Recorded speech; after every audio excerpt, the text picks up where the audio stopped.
Às vezes, você fica bastante assustado girando aí em cima. Principalmente quando você olha para baixo e vê apenas nuvens negras e brancas. Creio que foi a missão mais perigosa da qual participei.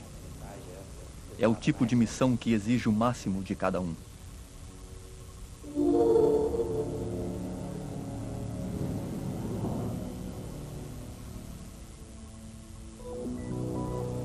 Tudo sobre aviões de combate. Guerra aérea no Vietnã do Norte.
A partir do envolvimento dos Estados Unidos no conflito com o Vietnã, o maior poder militar do mundo foi deslocado para a Ásia. Este poder ficou mais evidente na guerra aérea contra o Vietnã do Norte.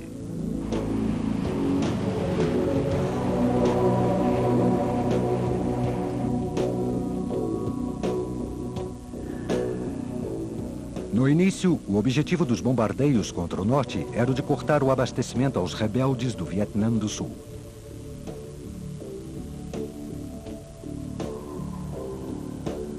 Mas, finalmente, a campanha foi dirigida contra o potencial bélico comunista, destruindo objetivos militares e também as infraestruturas industriais e de meios de transporte e de comunicação, como pontes, estradas, linhas de trens, portos e bases aéreas e abastecimentos ao Vietcong.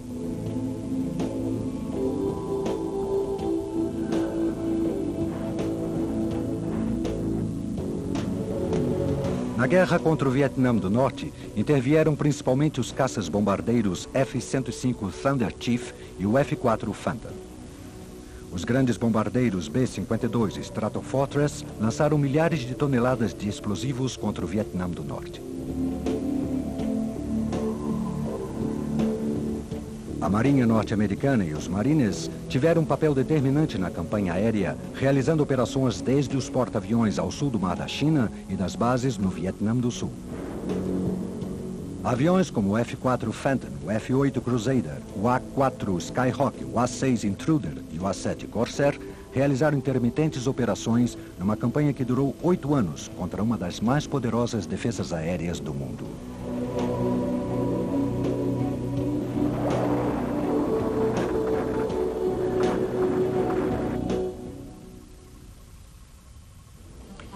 O Republic F-105 era o maior, mais pesado e resistente caça-bombardeiro da sua época.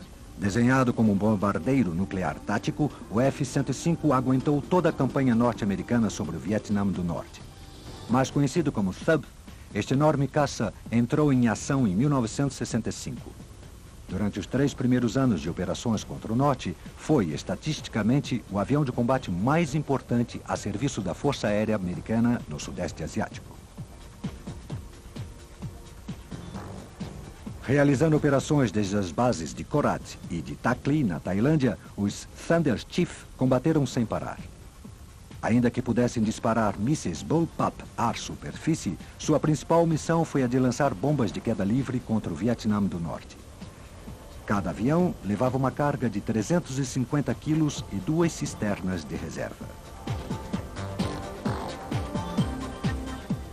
Os THUDs também tiveram um papel de destaque na eliminação das defesas aéreas do Vietnã do Norte. Nas missões mais arriscadas da guerra, os Thunder Chief, Wide, Weasel jogaram uma partida de gato e rato mortífera contra os mísseis SAM, guiados por radar, e contra a artilharia do Vietnã do Norte. Eles deveriam se aproximar deliberadamente das plataformas dos mísseis, esperando que os norte-vietnamitas utilizassem seus radares e mísseis. Então, tentariam se esquivar dos SAM e da artilharia inimiga para disparar com seus próprios mísseis anti-radar.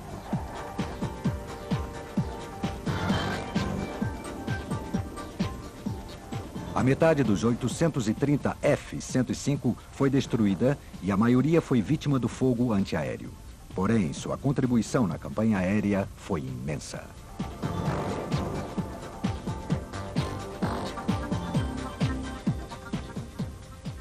Conhecido pelos seus tripulantes como Buff, grande, feio e gordo, o B-52 foi usado principalmente como bombardeiro tático no Sudeste Asiático.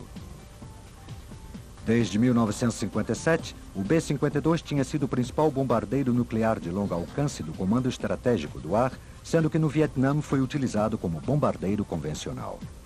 Na saturação de bombardeios, conhecida em código por Arc Light, o B-52 atacou as supostas posições dos Vietcongs na selva e também as rotas de abastecimento dos comunistas no Camboja e no Laos. Mais tarde, realizou missões de bombardeio estratégico contra o Vietnã do Norte. O B-52, que tinha sido desenhado para lançar um número limitado de bombas nucleares, foi convertido num bombardeio convencional com incrível capacidade de carga devido a uma modificação especial chamada Big Belly, barriga grande. Pontos especiais de engate, acoplados no arsenal interno do avião, aumentaram sua capacidade de 27 para 84 bombas. Outros pontos de engate debaixo das asas lhe proporcionavam uma surpreendente capacidade para 100 bombas. A carga total de armamento de apenas um B-52 era superior a 35 toneladas, o que seria equivalente à carga total de todo um esquadrão de bombardeiros Flying Fortress da Segunda Guerra Mundial. O B-52 atacava de uma altitude tão grande que, apesar do seu tamanho, não podia ser nem visto nem ouvido da terra. O inimigo apenas se inteirava de que o Buff estava na zona de combate quando a terra tremia pelos bombardeios. Os Vietcongs apenas podiam esperar que o holocausto de aço e de fogo terminasse antes de um novo ataque. Durante a Operação Linebacker, no final de 72, os B-52 atacaram o Vietnã do Norte durante 11 dias na mais intensa campanha de bombardeios até então realizada. Em 1964, o Vietnã do Norte supostamente atacou a 2 destruidores da Marinha Americana no Golfo de Tonkin. Como resposta, os americanos atacaram as instalações portuárias de Haiphong, no Vietnã do Norte. A arma escolhida foi o Douglas A-4 Skyhawk. Criada nos anos 50, esta espécie de bólido entre os aviões à reação rendeu um excelente serviço durante toda a guerra, tanto desde os porta-aviões da Marinha Norte-Americana como das bases terrestres dos Marines no Vietnã do Sul. Realizou a maior parte das missões de bombardeio da Marinha contra o Norte até 1968. Também realizou as missões especiais Iron Hand contra as grandes defesas antiaéreas norte-vietnamitas. Apesar do seu tamanho, uma envergadura com pouco mais de 8 metros, o A-4 tinha uma grande agilidade e uma incrível capacidade para carga de armas. Podia transportar 4 toneladas em armamentos, o que significava bombas de queda livre que pesavam até 900 quilos, foguetes não guiados de 70 milímetros e mísseis guiados ar-superfície Bullpup. Finalmente, o A-4 foi substituído nos grandes porta-aviões pelo eficiente A-7 Corsair. No entanto, continuou em serviço nos porta-aviões menores do tipo Essex até o final da guerra.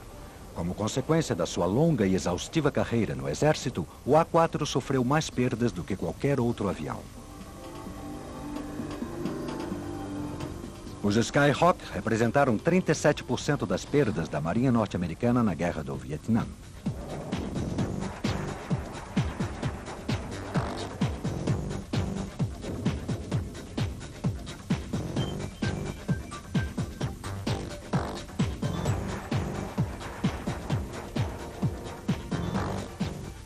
Sem dúvida, o avião de combate mais importante desta guerra foi o McDonnell F-4 Phantom.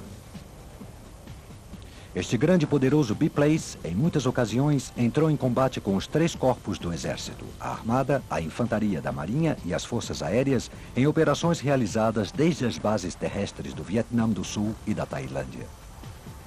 O Phantom, que entrou em combate pela primeira vez em 1965, tinha um incrível rendimento, uma velocidade máxima superior a Mach 2, um potente radar e um poderoso armamento de mísseis.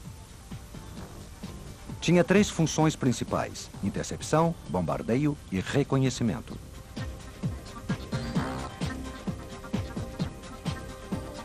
Com quase 150 vitórias em combate aéreo, o F-4 abateu mais MiGs do que qualquer outro caça norte-americano. Mas sua principal função era de caça-bombardeiro. Durante a última fase da guerra, substituiu ao F-105 Thunder Chief, que era o mais notável bombardeiro da Força Aérea Americana no norte do Vietnã. Com a infantaria da Marinha no Vietnã do Sul, o Phantom foi um apoio básico para os marines, atacando com napalm, bombas ou foguete.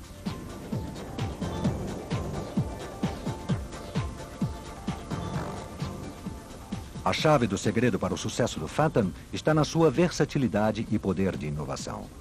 À medida que a guerra avançava, entraram em combate novas versões do F-4 com uma melhor capacidade de combate. Em sua primeira versão, o F-4B norte-americano abriu caminho para o F-4J, que tinha, entre outras novidades, um radar e um sistema de armamento muito melhores, além de motores mais potentes. Os F-4C das Forças Aéreas foram aperfeiçoados de maneira semelhante. O reconhecimento era uma missão essencial e McDonnell desenvolveu o RF-4 munido de câmeras panorâmicas e um nariz mais alongado. Esta versão desarmada realizou sua primeira missão de combate no final de 1967. O principal defeito do Phantom era a falta de um canhão incorporado para o combate aéreo. Porém, o problema foi totalmente resolvido com o modelo F-4E, que possuía seu próprio canhão de 20 mm. Se o Phantom se sobressaía em alguma função, era a de caça. Os 5 ases norte-americanos no Vietnã pilotaram um Phantom. Entre os outros aviões deslocados ao Vietnã do Norte estava o Grumman A-6 Intruder, o caça mais avançado da Marinha. O Intruder demonstrou sua grande eficiência em julho de 1965, no início das operações bélicas, tornando-se o avião médio de combate Standard da Marinha Americana. O Mini B-52 da Marinha era capaz de lançar 7 toneladas de explosivos. Sua sofisticada aviônica lhe permitia encontrar o alvo e lançar as bombas com enorme precisão em qualquer clima, de dia ou de noite. Outras versões do Intruder foram criadas para missões essenciais como a eliminação de defesas, o abastecimento em pleno voo e a guerra eletrônica.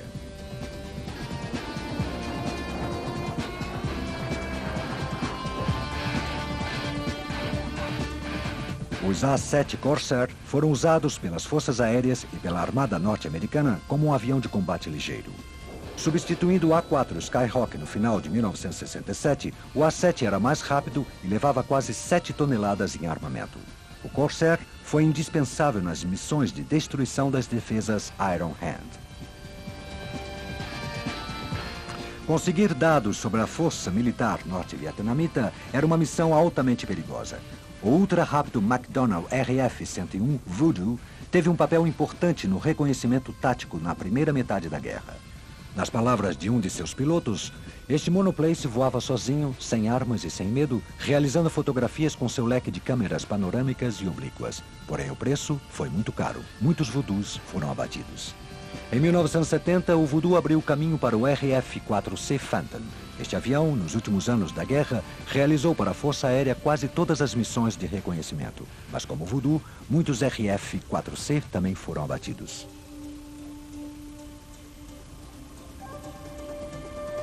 O reconhecimento estratégico era proporcionado por aviões que alcançavam Mach 3, como o Lockheed A-12, o SR-71 Blackbird e o Lockheed U-2, com bases de operações no Japão e na Tailândia. Os pilotos da Marinha e os Marines também utilizaram o RF-4 Phantom, como com outras versões do Vought F-8 Crusader.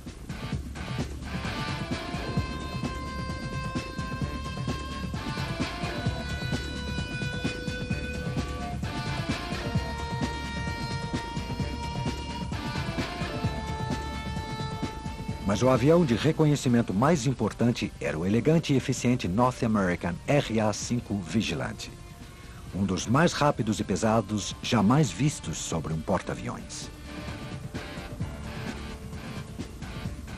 Entre as aeronaves de apoio estão o Boeing KC-135 e a versão de reconhecimento RC-135. Os aviões cisternas reabasteciam os bombardeiros e caças de combate que se dirigiam ao norte. O KC-135 também salvou muitos aviões e seus tripulantes quando, depois de um combate, retornavam sem combustível ou danificados pela batalha. As estações de radar volantes Lockheed SC-121 Constellation controlavam o espaço aéreo norte-vietnamita, enquanto que os grupos de ataque da Força Aérea eram escoltados pelos Douglas EB-66 Destroyer, equipados com contramedidas eletrônicas. O EB-66 tinha como base o A-3 Skywarrior, da Marinha, e realizava uma função similar à de controle eletrônico. O A-3 também era importante como avião cisterna ou como um banco de informação eletrônica. Muitos aviões participaram na operação de resgate, mas o mais importante foi o A-1 Skyrider, apelidado SPAD, e que escoltava os helicópteros de resgate Sikorsky HH-3 Jolly Green e os HH-53 Super Jolly Green Giant quando entravam em território inimigo. Os pilotos norte-americanos que lutaram no Vietnã se enfrentaram à rede de defesa mais sofisticada e mais concentrada jamais vista no mundo. A zona de Hanoi de Haiphong estava protegida pela maior concentração de artilharia antiaérea do mundo, perfeitamente coordenada com os caças MiGs e os mísseis superfície A.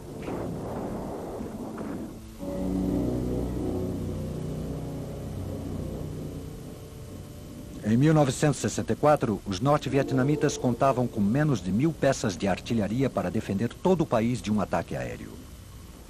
Em apenas 18 meses, aumentaram o número para 7.000, sendo que algumas eram dirigidas por radar. A defesa antiaérea norte-vietnamita contava não apenas com uma artilharia bastante pesada de mais de 100 milímetros, mas também com os camponeses que atiravam com seus rifles contra os aviões norte-americanos. Não importava o calibre da munição. Os norte-vietnamitas respondiam com uma chuva de fogo cada ataque aéreo recebido. A artilharia antiaérea foi a responsável pela maioria das baixas norte-americanas no Vietnã. Entre 1962 e 1973, mais de 2.000 aviões das Forças Aéreas, da Armada e da Infantaria foram abatidos pelas metralhadoras antiaéreas vietnamitas.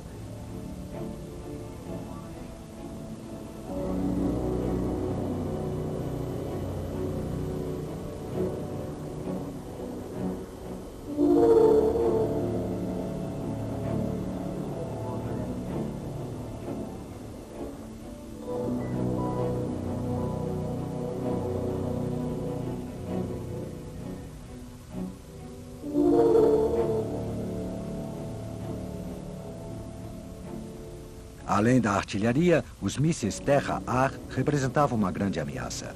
Um piloto norte-americano narra suas impressões sobre as defesas aéreas norte-vietnamitas. O fogo era uma loteria. A sensação não era de que um canhão estava sendo disparado na sua direção. Eram muitos e por toda parte. Às vezes você era atingido, outras não. O que mais dava medo eram os mísseis superficiais, que uma vez disparados, apenas se podia observar a direção que ele tomava e se seguia o seu avião. E então as coisas ficavam claríssimas. Era entre você e o míssil. Isso era muito mais terrível, ainda que estatisticamente fosse menos perigoso do que uma artilharia antiaérea. Era terrível porque era uma questão muito mais pessoal. Em 1972, o Vietnã do Norte tinha mais de 300 centros de mísseis SAM. Os caças também eram uma parte importante da defesa norte-vietnamita, principalmente os MiG-17 e os MiG-21. Ambos eram incríveis no combate aéreo e pilotados com agilidade e agressividade. Os MiG e os mísseis provocaram a perda de 276 aviões norte-americanos.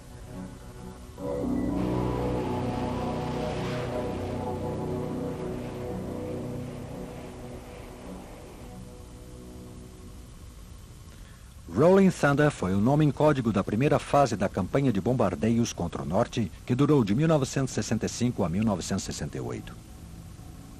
Os estrategistas das forças aéreas queriam que o Rolling Thunder fosse uma ofensiva única que eliminasse toda a capacidade de ataque de Hanoi. No entanto, o presidente Johnson restringiu a dimensão da campanha e só permitiu operações mais limitadas sobre uma série de alvos restritamente definidos. Cada alvo deveria ser aprovado diretamente pela Casa Branca.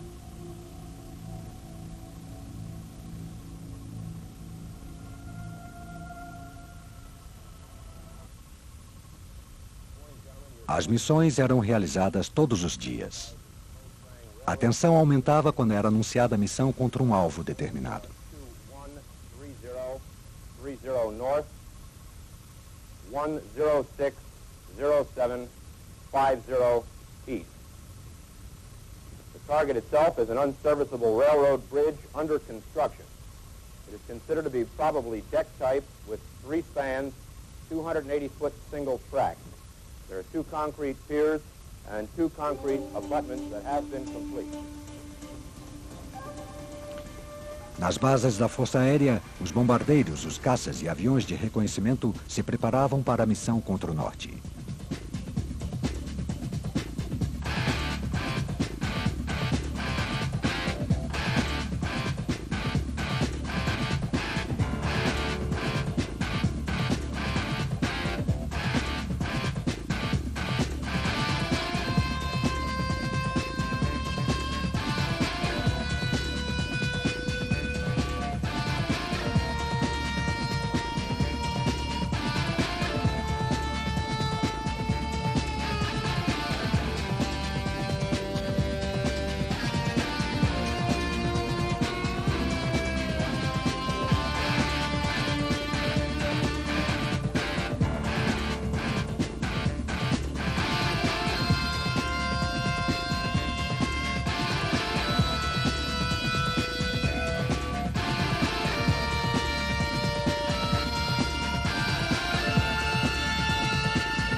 A bordo de um porta-aviões da Marinha Norte-Americana no Golfo de Tonkin, manobras semelhantes foram executadas.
Os caças bombardeiros de combate com grande peso de carga, como o F-4 e o F-105, consumiam muito mais combustível.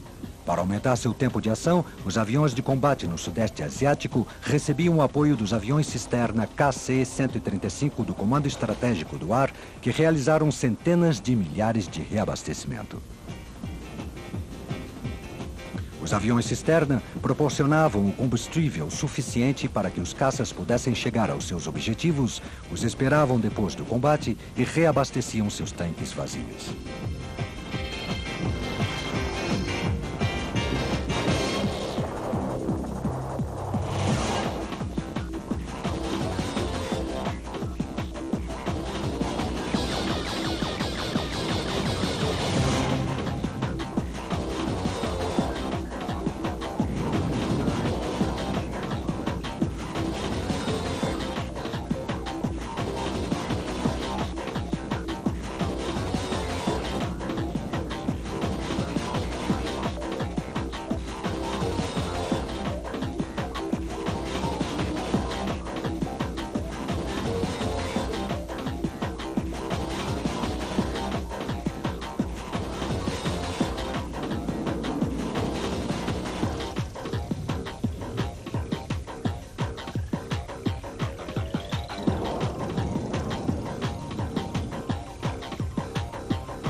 Apenas 5 pilotos dos Estados Unidos conseguiram a condecoração de Ases do Vietnã. Os únicos ases da Marinha foram Randy Duke Cunningham e seu copiloto Willie Driscoll. Cunningham nos conta como abateu seu primeiro MiG em 1972, quando pilotava um Phantom. Tinha fugido do disparo de 36 mísseis SAM, lançados desde a base de Quang Li. Quando estava escapando, tentando me afastar da área, vi 2 MiGs-21 que voavam na altura da copa das árvores, se afastando dali. Um deles estava a uns 150 metros e o outro a uns 240 e um pouco mais alto. Eu ia a uns 650 nós, mais ou menos na mesma altura que eles. Enquanto eu ia de trás de um dos MiG-21, Willie deu uma olhada e disse: "Ele está bloqueado." Disparei o míssil e o MiG deu um giro em forma de 8. Era possível ver a nuvem que se desprendia de suas asas. Fiz um giro de aileron e me coloquei diante dele.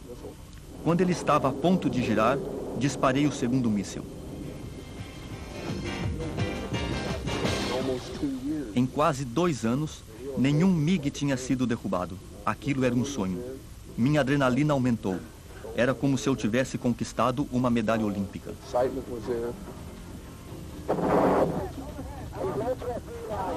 Os F-4 abateram quase 150 caças norte-vietnamitas. Depois deles, os que mais abateram MiGs foram os F-105 Thunder Chiefs da Força Aérea e os F-8 Crusaders da Marinha.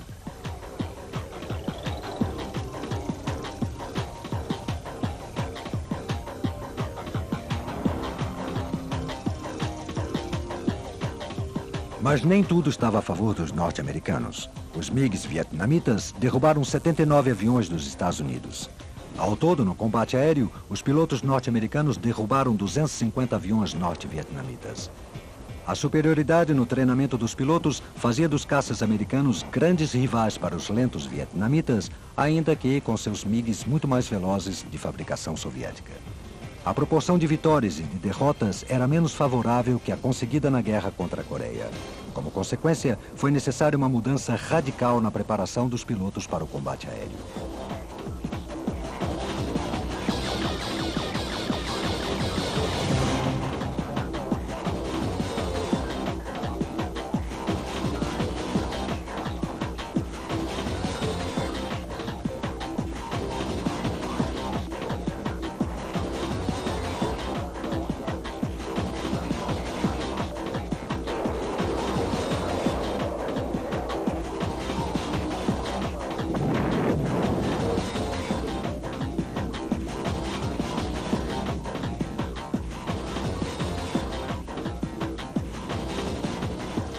Devido ao ritmo e à escala de ataques dos Estados Unidos contra o Norte, suas perdas eram inevitáveis. No entanto, os tripulantes se enfrentavam ao fogo antiaéreo, aos mísseis e aos aviões inimigos, sabendo que, se fossem abatidos sobre o Vietnã do Norte, todos os esforços seriam feitos para que fossem resgatados.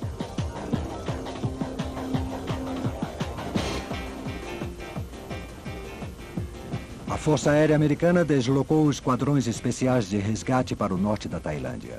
Helicópteros de resgate e aviões A-1 Skyrider, apelidados Sandy, tinham como função eliminar as forças vietnamitas na área e coordenar os esforços de resgate.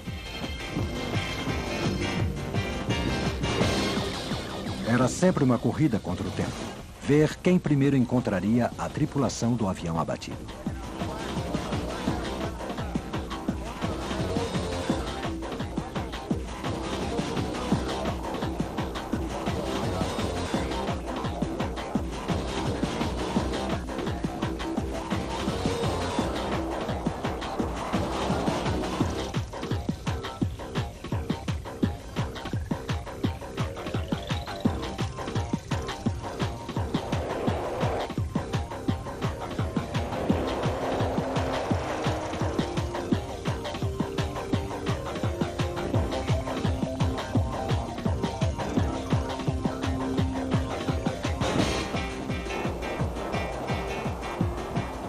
A campanha de bombardeios Rolling Thunder, com muitas perdas para os dois lados, não conseguiu forçar uma rendição vietnamita. Apesar dos ataques aéreos norte-americanos, as tropas e os abastecimentos do norte, a pé ou a nado, continuavam apoiando a guerrilha do sul. De novembro de 1968 até maio de 1972, estabeleceu-se uma trégua nos bombardeios. Nessa época, o presidente Richard Nixon, sucessor de Johnson, apoiou todo o poder da Força Aérea Americana na campanha de bombardeios estratégicos Linebacker II, realizada no final de 1972. O principal castigo sofrido pelos norte-vietnamitas foi o B-52, que atuava sem restrições contra a sua capacidade bélica.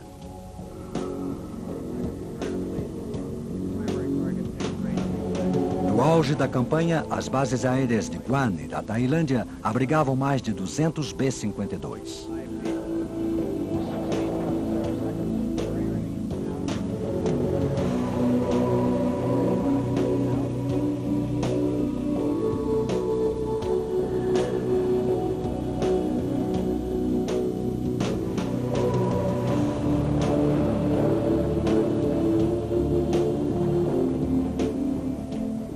Estes Estes eram apoiados por outros reatores da Força Aérea e da Marinha Norte-Americana que realizam missões de eliminação e incursões de despistagem.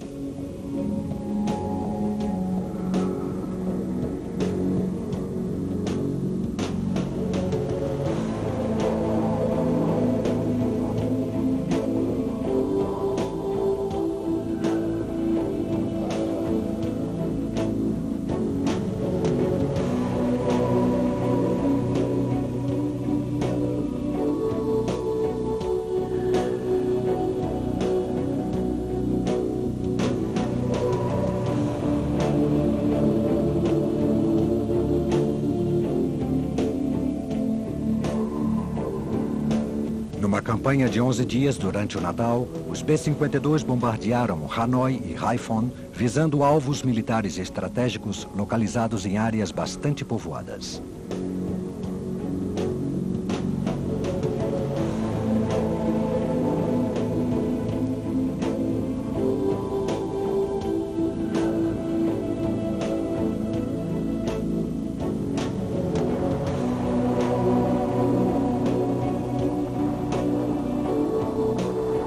A principal tática defensiva dos B-52 contra os mísseis SAM era voar em grupos de 3 para melhor aproveitar a proteção das suas contramedidas eletrônicas. Apesar disso, os norte-vietnamitas dispararam uma nuvem de mísseis SAM e conseguiram abater 15 B-52, além de danificar a muitos outros.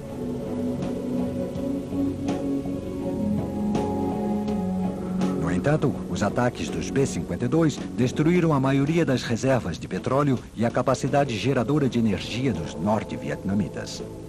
As missões dos B-52 foram decisivas para obrigar Hanoi a uma negociação de paz e finalizar o conflito.